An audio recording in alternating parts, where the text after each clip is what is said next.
Bonsoir à tous. Alors que la date de la finale de la Coupe de France de la montagne, qui se disputera à Urcy fin septembre, approche à grands pas, nous nous retrouvons une nouvelle fois sur le plateau de Dijon Sport News.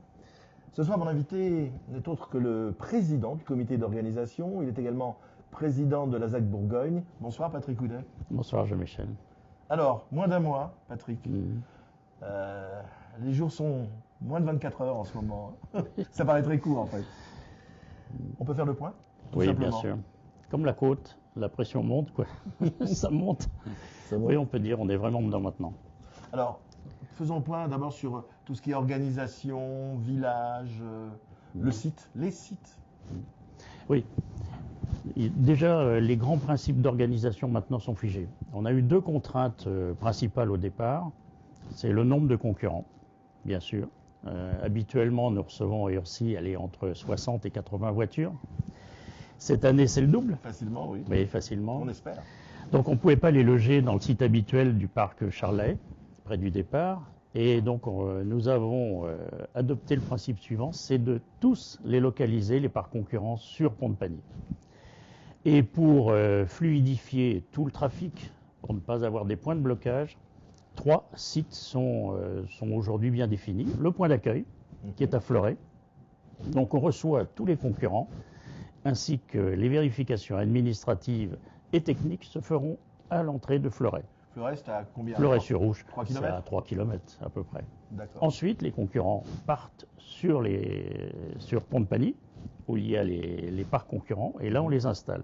Donc fluidification, et enfin la course, sur les deux sites Arce et Urcy, sur le parc habituel. D'accord. Alors, il y a une particularité à la Coupe de France de la montagne. Oui. C'est ce qu'on appelle le village des ligues. La France compte environ une vingtaine de ligues. De ligues, c'est ça. De sport auto, y compris les dom-tom, enfin, on va très loin. Et la tradition veut que chaque ligue ait un stand. Et dans ce stand, elle expose à la fois son programme, ses pilotes, mais également les produits régionaux. C'est ça. Ce qui fait qu'on vit bien sûr un grand moment convivial. Vous les installez où, ces gens-là? On les installe à Pont-de-Pagny. D'accord. Avec Donc les pilotes. au milieu des parcs concurrents. Pourquoi la spécificité des villages, c'est d'accompagner leurs pilotes. Donc c'est le représentant, comme tu l'as expliqué. Chaque ligue désigne ses pilotes, mais les accompagne. Il y a un accompagnement. Tout à fait, oui. C'est un petit peu comme un tournoi. Hein. C'est ça. Et c'est un grand moment, un moment de rencontre, c'est la convivialité, effectivement, c'est l'échange. Donc ça, c'est la dimension humaine de la Coupe de France. C'est chaque ligue vient avec ses spécialités, ses spécificités régionales. Donc c'est un grand moment de rencontre humain. Ouais. Parce qu'il faut savoir une chose, c'est que souvent les responsables des ligues, même les pilotes, ne se croisent pas durant tout le reste de l'année. Chacun organise ses épreuves dans sa région, hein, qu'on soit dans les Vosges, qu'on soit en Lozère, en Bretagne ou bien dans PACA. Et c'est l'occasion jamais de tous se retrouver, de faire une grande fête, une grande communion en fait, du sport automobile et de la course de côte. Ouais. Alors on a vu le côté convivial, on a vu le côté officiel, réception. Le stade, il est où? Déjà, je voudrais revenir sur ce moment de convivialité.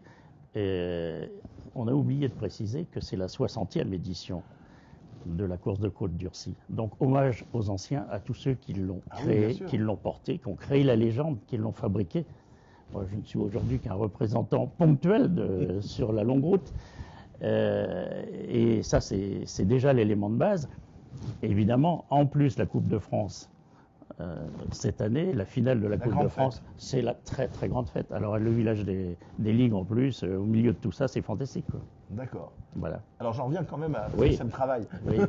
Le stade, c'est celui qu'on connaît pour l'habitude. Oui, bien sûr. Alors, et on y va comment? Voilà les deux questions que je me pose. Et pour rencontrer les pilotes à longueur d'année et ceux qui vont venir, comment on y va?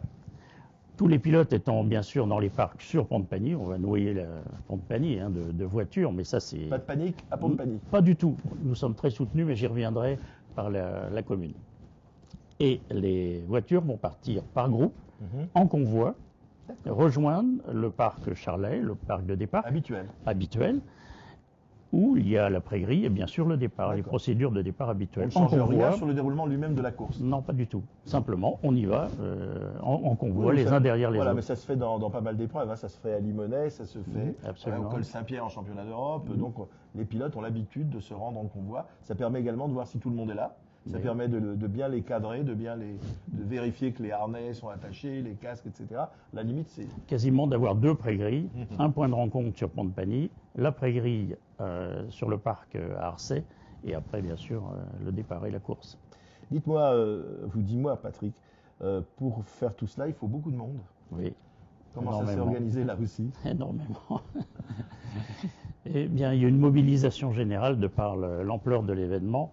Bien sûr, Urcy, la légende, le mythe, quand même 60 ans d'histoire. Enfin, pardon, 1952. Il y a eu quelques années où Urcy n'a pas eu lieu. Mais en attendant, c'est la 60e, ce qui en fait une des plus anciennes courses de côte en France, avec un profil très spécifique et qui attire, puisqu'on a connu quand même le passé, les plus grands pilotes s'y sont Oui. illustrés, voulaient y courir, et donc ça mobilise. Bon. Donc de ce fait, ça a attiré. Et ça a attiré des officiels, ça a attiré des commissaires et ça a attiré des bénévoles. Il y a des gens qui se sont rapprochés de vous en disant Oui. c'est la fête, on veut en faire Ben, partie. par exemple, Méca Passion, qui est une association d'amateurs de vieilles voitures à Fleuret-sur-Ouche, on dit nous on veut faire partie de la fête. Donc ils sont venus nous rejoindre en disant bien sûr qu'on veut participer au mouvement. Donc c'est un exemple, mais il y en a d'autres. Donc c'est au total, au niveau organisation, on va être à peu près entre 120 et 150 personnes sur l'organisation, minimum, sans la restauration et sans le festif. Plus les commissaires, plus tous ceux qui participent habituellement à la... C'est avec les pilotes, les assistances, c'est la rencontre hors spectateurs évidemment de environ 500, 600 personnes. C'est entre 400 et 600 personnes que nous attendons pendant 3 jours.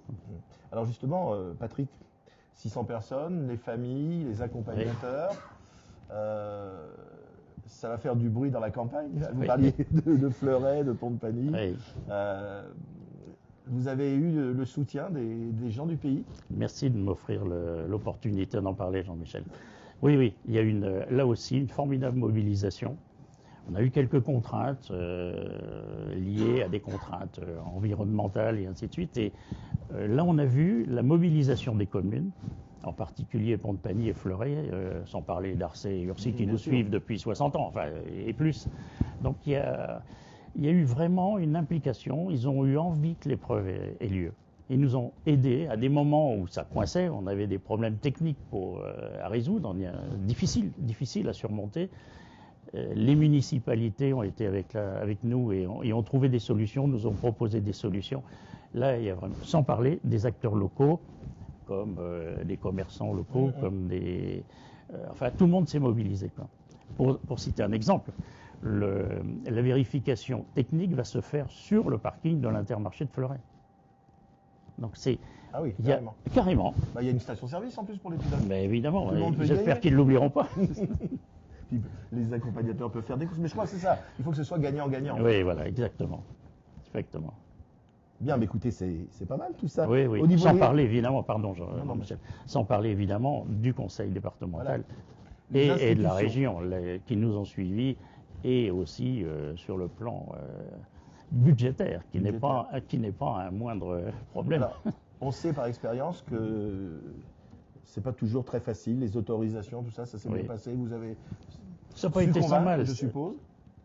Bon, je ne sais pas si on a su convaincre. Ils étaient convaincus, ils avaient envie de le faire, ils nous ont aidés. Bien sûr qu'on a eu des points de blocage encore il y a peu de temps. Le 21 août, on s'est demandé si l'épreuve allait avoir lieu, quoi. Donc mais avec la mobilisation justement des collectivités, des institutionnels, et l'envie de faire, on a réussi à trouver des solutions et on va faire. Alors, on a parlé des pilotes, on a parlé des officiels, vous avez certainement, je vous pose la question, mais je connais la réponse, mais vous allez nous expliquer, le public. Alors, Oui. comment avez-vous pensé au public? Où va-t-il se garer? Où va-t-il s'installer? Alors cette année, du fait que justement nous plaçons le parc concurrent sur Pont-de-Pany, on va pouvoir ouvrir les 2 accès, à la fois par Gergueil, D'accord. ça c'est nouveau, et bien sûr habituellement par Pont-de-Pany. Donc là aussi, ils vont suivre les convois, ou entre les convois, ils vont assister, ils vont arriver avant, de toute façon. ils vont être guidés. Donc il n'y a pas de problème. Au contraire, cette année, on a plus de place pour les spectateurs, ils seront plus près de l'événement, En venant par Gergueil, ils vont tomber carrément sur la ligne de départ, quoi. Quasiment, ils sont là tout de suite. Alors, est-ce que le public pourra se restaurer, s'est organisé de ce côté-là, restauration, j'allais dire, même les lavabos, tout est prévu pour le public, qui risque d'être nombreux. Nous sommes en France et en Bourgogne. Ce qui veut dire qu'il y aura à manger et à boire. Capitale de la gastronomie, donc on ne peut pas ne pas penser. Les Gaulois sont encore plus Gaulois ici qu'ailleurs, donc évidemment. 3 points de restauration dans le parc Charlet au départ, au pont, habituellement, tous les habitués connaissent. Ah bah c'est là où ça se passe. Voilà, et à Pont-de-Paly. Et à Pont-de-Paly, d'accord.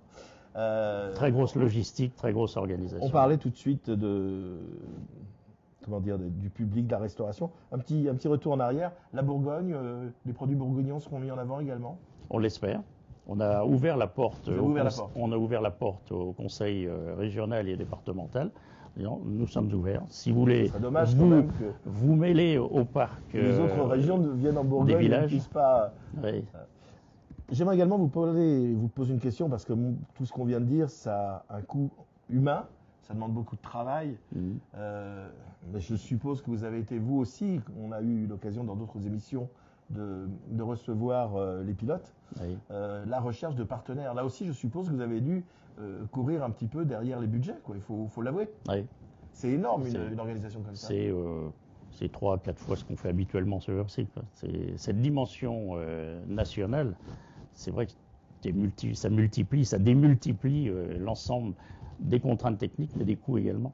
Donc oui, les partenaires, bien sûr. Alors j'ai parlé des institutionnels. Je dois dire qu'on a été suivi, conseil régional, départemental, nous ont suivis.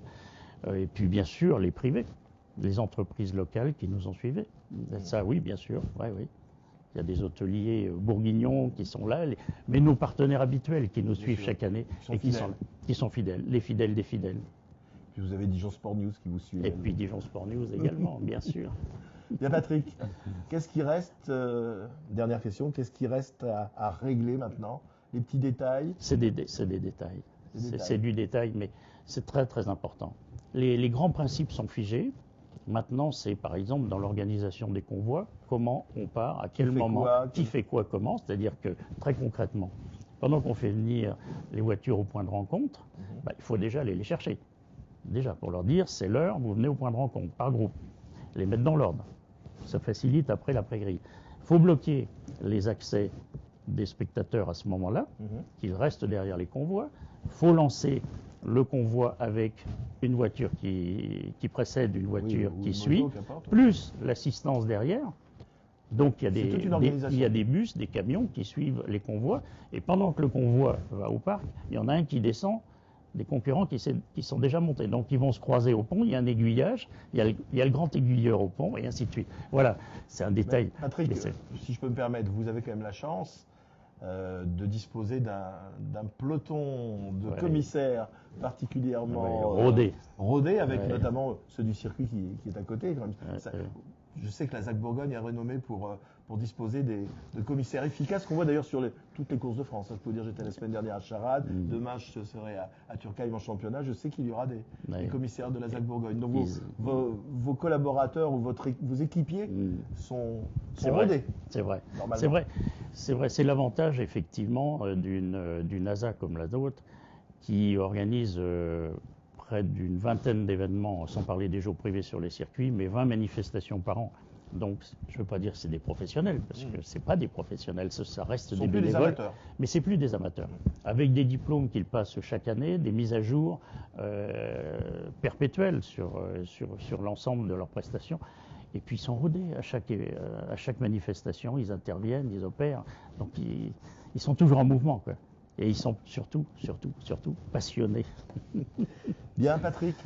Oui. Voilà notre entretien qui se termine. Oui. Alors par contre, j'ai rien pu faire pour vous. J'ai cherché partout le numéro de météo du ciel, je l'ai pas vu. Là, je peux rien faire. Et pourtant, si vous saviez comme j'en ai envie. Mais bon, il fait toujours beau. Il fait toujours beau. Pourquoi? Simplement parce que le vin est bon. Ah, voilà. Et c'est parce que le climat est bon. Voilà. Mais le vin est bon en Bourgogne. Il est bon parce que les dernières semaines avant les vendanges sont ensoleillées. Voilà, exactement. Merci Patrick. Bonne soirée à toutes et à tous. N'oubliez pas notre rendez-vous donc 29-30 septembre à Urcy pour la finale nationale de la Coupe de France de la montagne. Venez nombreux. Merci.